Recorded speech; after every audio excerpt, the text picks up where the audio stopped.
Hello everyone, welcome back to Tutorials Point. Today in this video, I will guide you on how to fix Snapchat not working error. So now let's get started. If Snapchat is not working properly, try the steps to troubleshoot. The first step is check your internet connection. Make sure that you are connected to a stable Wi-Fi or data connection. Another step is restart the Snapchat app. Completely close the app and restart it again, and it may fix the error. Another step is update Snapchat.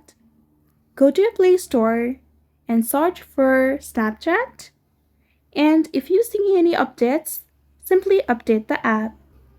Now after this, restart your device. Restart your phone to reset any background processes that might be causing the issue. Another step is uninstalling and reinstalling the app.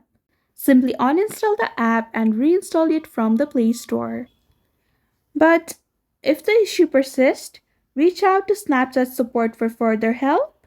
Try the steps and see if Snapchat starts working again.